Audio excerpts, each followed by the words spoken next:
यांच्यावरती करण्यात आलाय।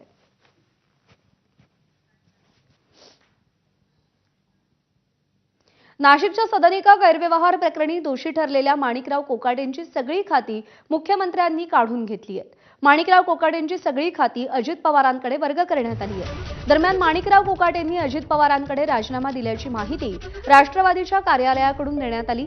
तर क्रीडा आणि युवक कल्याण, अल्पसंख्याक विकास आणि औकाफ विभाग अशी सगळी खाती काढून घेण्यात आलेली आहेत आणि त्याचा पदभार आता अजित पवारांकडे सोपवण्यात आलेला आहे। मुख्यमंत्र्यांनी कोकाटेंची खाती काढून घेण्याची शिफारस राज्यपालांना केल्यानंतर त्याला राज्यपालांनी मंजुरी दिली। त्यामुळे आता माणिकराव कोकाटे बिनखात्याचे मंत्री आहेत।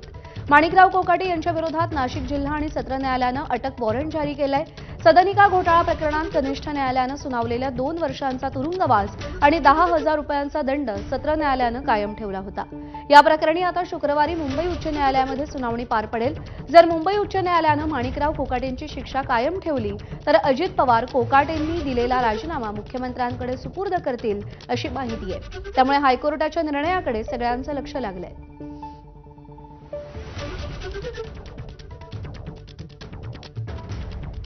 दरम्यान माणिकराव कोकाटे यांच्यावर मुंबईमधल्या लीलावती रुग्णालयात सध्या उपचार सुरू आहेत, मात्र त्यांच्या अडचणी वाढण्याची शक्यता आहे। नाशिक पोलिसांचं पथक आज मुंबईला येण्याची शक्यता आहे।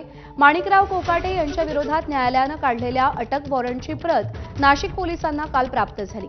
कायदेशीर प्रक्रिया पूर्ण झाल्यानंतर पोलीस आज पुढची कारवाई करणार आहेत। नाशिक न्यायालयानं दिलेल्या निर्णयाच्या विरोधात कोकाटेंनी मुंबई उच्च न्यायालयामध्ये याचिका दाखल केली। शुक्रवारी या याचिकेवरती सुनावणी होणार आहे। शुक्रवारपर्यंत कोकाटेंना अटक होते की नाही याकडे सगळ्यांचं लक्ष असेल। माणिकराव कोकाटे यांना 2 वर्षाची शिक्षा न्यायालयाने सुनावली। त्यानंतर त्यांच्या विरोधातला अटक वॉरंट देखील जारी करण्यात आलेला आहे। नाशिक पोलिसांना या अटक वॉरंटची प्रत ही मिळालेली आहे।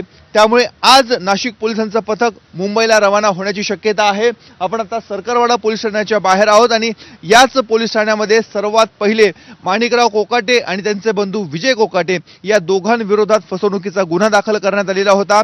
सरकारची दिशाभूल करून बनावट कागदपत्र सादर करून मुख्यमंत्री कोट्यातील सदनिका लाटल्या प्रकरणी हा गुन्हा दाखल करण्यात आलेला होता।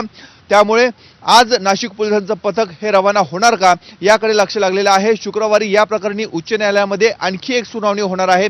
नाशिकच्या कोर्टाने दिलेल्या शिक्षेला कोकाटे यांनी उच्च न्यायालयामध्ये आव्हान दिलेले, त्यामुळे आजचा दिवस माणिकराव कोकाटे यांच्यासाठी अत्यंत महत्त्वाचा आहे। नाशिक पोलीस आयुक्त कार्यालयामध्ये कालच जिल्हा न्यायालयाकडनं अटक वॉरंटची प्रत ही प्राप्त झालेली आहे। त्यामुळे थोड्याच वेळामध्ये संपूर्ण कायदेशीर प्रक्रिया पार पाडून नाशिकचे पोलीस आयुक्त काय निर्णय घेतात, गृह विभागाकडनं त्यांना काय सूचना येतात हे बघणं अत्यंत महत्त्वाचं आहे।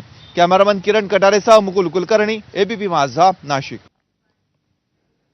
कोकाटेंपाठोपाठ अजित पवारांच्या दुसऱ्या आमदाराला भंडारा जिल्हा सत्र न्यायालयानं दणका दिलाय। राष्ट्रवादीचे भंडाऱ्याचे तुमसर